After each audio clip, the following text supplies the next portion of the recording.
Hi, everyone. My name is Mark Vina, host of the SmartTech Check podcast. Today is Wednesday, August 2nd, 2023. The legendary IFA Tech Trade Show in Berlin is a premier event that showcases the latest innovations in consumer electronics and home appliances. Leading tech companies and startups gather to present cutting-edge products and technologies, ranging from smartphones and TVs to smart home devices and much, much more. For years, it's been a great venue for industry professionals and enthusiasts to explore and experience the future of technology. To discuss this critical role that IFA plays in the technology industry, I'm joined by Oliver Merlin, the managing director of IFA Berlin, who oversees events and trade shows. Oliver, good afternoon and welcome to the podcast. Good afternoon, Mark. Thank you very much for having me. I can't wait to get out there. I'm attending the show. It starts in about, we're down T-minus 3 weeks, August 20. We are, yes. Scarily less than 1 month. Yes. I love the trade show simply because you do this, because it's done such on a huge, I wouldn't call it a campus, but it's the location where it's based. And it's actually fairly convenient because unlike CES, which is all over Vegas, IFA is fairly concentrated. Now it is large. You have to bring walking shoes. At least I've learned that after my first couple of shows. But what I like about it is I get my 20,000 steps a day when Absolutely. I do it. And it's going to be a great event, and it's going to be a great event now that we're really well past COVID, which I'm sure you'll talk about a little bit in terms of the way that influenced trade shows everywhere. It's going to be a terrific venue. But before we get into the event itself, I want to talk a little bit about your background. So let me bring up a slide here. And I always find it helpful to kind of dive a bit deep into someone's background who's on my podcast. So let's talk a little bit about you. Yeah. Sure. Great. Well, thank you very much, Mark. Thanks for the opportunity. Thank you for having me. Yeah. So as you've rightly got on your slide there, I graduated from Aston University, specifically the business school there. And from there, I went into management consultancy. I was actually at Accenture for about 5 years. And then after that, I got into the events industry, and I've worked for most of the large event organizers actually in the world, including Essential, Hive, and people like that. And then in the last year or so, working for Clarion, and that brought me to IFA. Just prior to that, I think it's probably worth just bringing out TNW there. TNW is a sort of latest tech startup and innovation business, and they have a conference business. And they have a media outlet, and they have a successful innovations consultancy. And I was running their events division for a couple of years there. And we have now partnered with TNW on the IFA Next, which is the innovation and startup zone within IFA, which is going to be one of our main kind of points of attraction for this year, and somewhere where we put a lot of emphasis and effort into really expanding for this year, because we felt that that's an important development for IFA. Right. Well, you're obviously well equipped to handle this event. I can only imagine what happens when you're with your life. It probably comes to a stop. Your family probably won't see you for 10 days while this thing is going on. So I think this is such a great event. I really can't express enough enthusiasm for myself for being there. And you obviously have a splendid background that plays role into the most important attributes of the event itself. Let's jump right into it. For those people, and there's not many people, but there is a portion, probably mostly Americans, ignorant Americans. That's a bad word. I shouldn't say Americans are not ignorant. They just haven't been updated on certain topics. What is IFA? Outside for those people who are really not plugged into the event, and what was the event's genesis? Well, I think you touched on an important aspect in your sort of earlier comments about, what happens to my life when I'm running it, and went to see my family for 10 days. I mean, probably the first thing to note about IFA is the scale of it. I mean, it's so vast. At the venue which you mentioned earlier, which is the Messe Berlin in the western end of Berlin, if you like, is a 27 hall venue, and we're taking 26 out of those 27 halls, and the other one we couldn't use for logistical reasons. We will next year for sure. So we're literally taking every square inch of the venue that's available to host IFA, and that scale really means that IFA covers such a wide breadth of products and brands and content and thinking. I mean, we have everything from fridge freezers and TVs to hi-fi and gaming, and even down to the sort of from the sublime to the ridiculous. At IFA Next, you'll see all sorts of crazy inventions for like pet cleaning machines and all these kind of crazy inventions that may or may not make it, but it's the scale and the breadth of what IFA offers, which I think is absolutely incredible. It's probably, to your question, is how does it compare to CES? It's probably got a wider spread of products, really, covering the whole of the consumer electronics and home appliances gamut. The event's genesis was in bringing to mass market certain inventions and innovations. So that there obviously been a lot over the last century, like the radio and TV and color TV and video. So it was very much at the forefront of all of that. I would probably say in the recent past, the last 10 or 15 years, certainly as a lot of the technologies have plateaued, that reputation for being at the forefront of innovation has maybe died a little bit. And maybe that's where CES has stolen a march, if you like, on IFA. And hence my comments at the beginning about the innovation and startup zone. We really want to bring that back. Yes. And I think there's some interesting technologies coming up on the horizon, which I think point to a very bright future, both for CES and IFA, that will really kickstart a lot of new and exciting products that will end up in the hands of the consumers, hopefully. Right. Yeah, and what's unbelievable is that American opinion. I think I can speak for most of American. They tend to see Silicon Valley as kind of the incubator for startup technology, and anybody who's been to IFA, the Western Europe in general has an incredible innovation component to their DNA. I mean, it's amazing the number of companies that you see at IFA that's in a startup position. They're looking to showcase their technology. Some are looking for investment from the VC community, and what better place to do that than at IFA? But it's really unbelievable when it's people that I chat with. I'm sure I'm probably going to have 40 or 50 meetings during my sojourn out there, and probably a good portion of them will be startups. And that that capability and that characteristic of IFA is amazing. Talk to me a little bit about numbers in terms of how many people you think will be there. Do you have a projection number yet? Number of vendors that will be there? Just some numbers kind of flash around. Yeah, sure, for sure. So we've had a compressed time frame to put this together, because obviously the new company that I'm the managing director of, IFA Management, is a brand new company. But we've had a good year. So IFA 23 is completely sold out. We sold out all that space in terms of exhibitors who want to sell, which is great. That number will end up being around 2,000 exhibitors, which is fantastic. Yep. And we don't include in that number the number of startups. So we will hopefully see 500 startups at IFA this year. That's a big step up. Last year was 137. We've got a very strong participation from the Far East in our startup area this year, the Innovation Zone, IFA Next.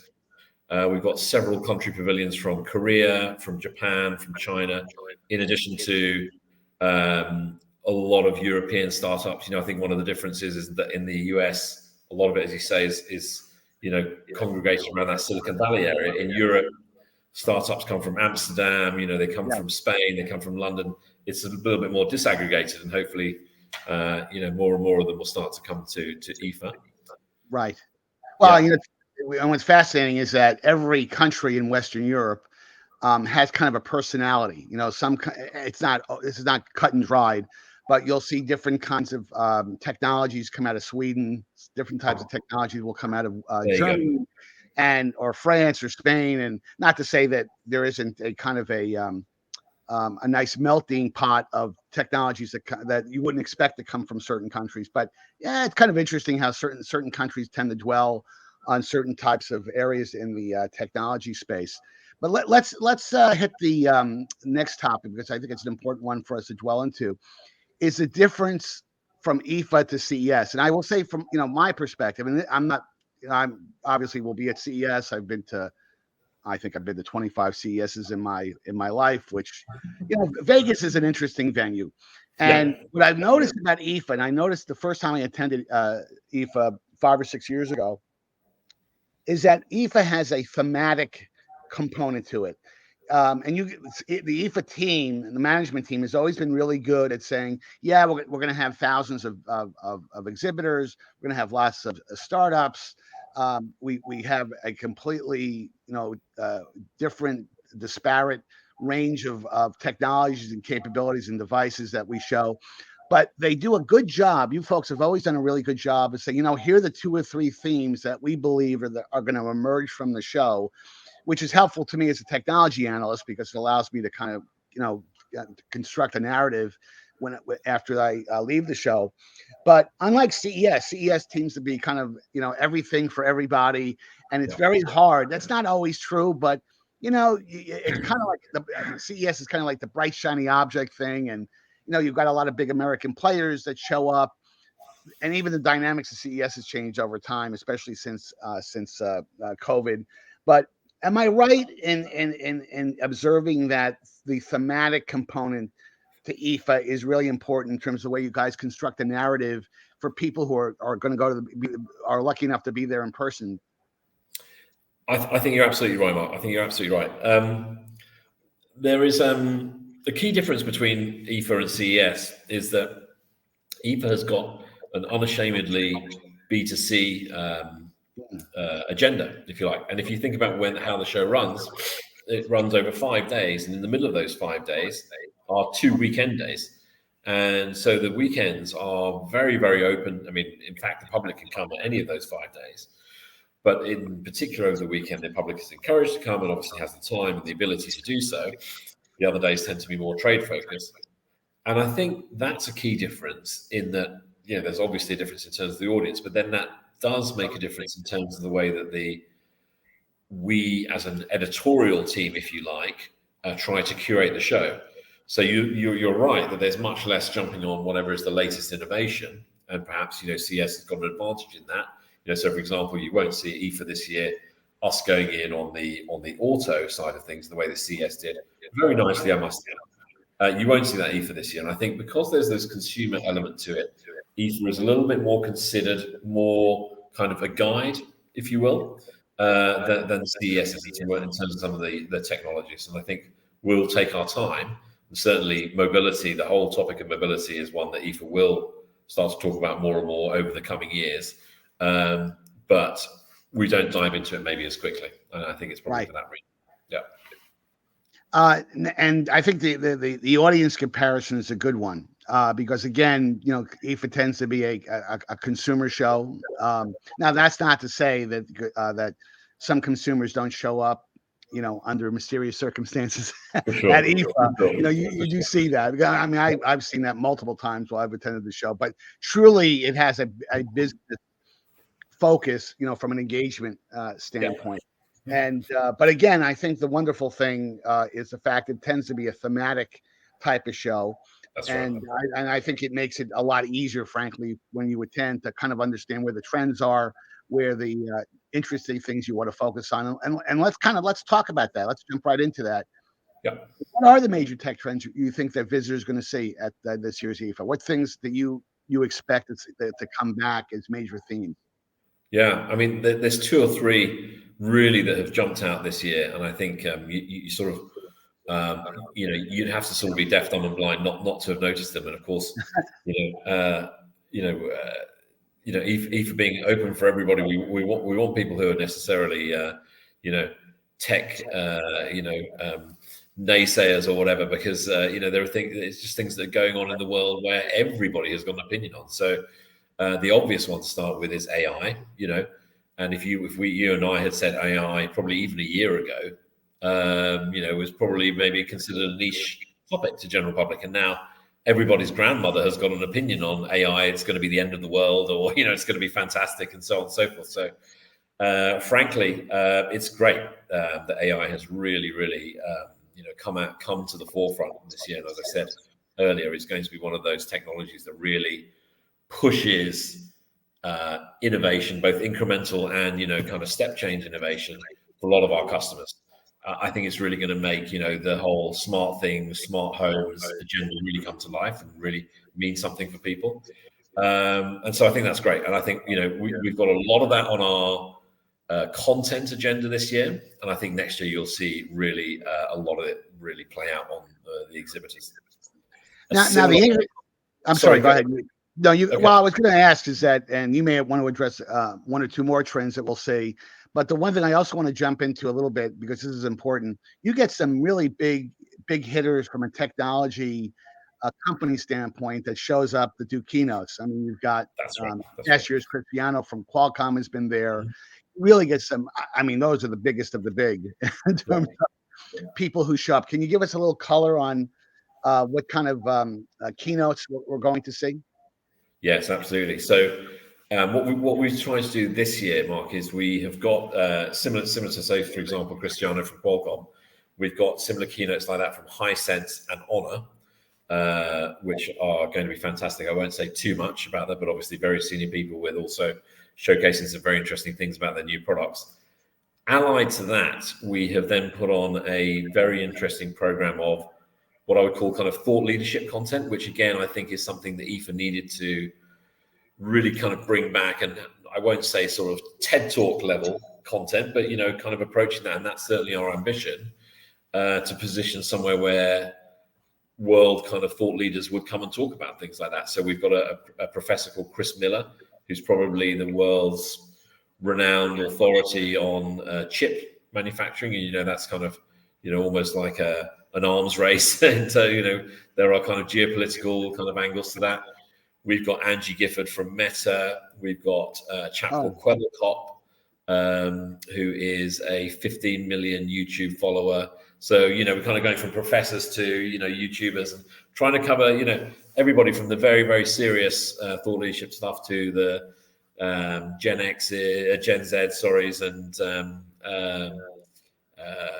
gamers and YouTubers and everything in between. So we've Steve Collins, the CTO of King, for example, is another one. So it's a wide variety of program with, for me, a very well put together content program, both commercial and also thought leadership content, which I think is a great thing for IFA.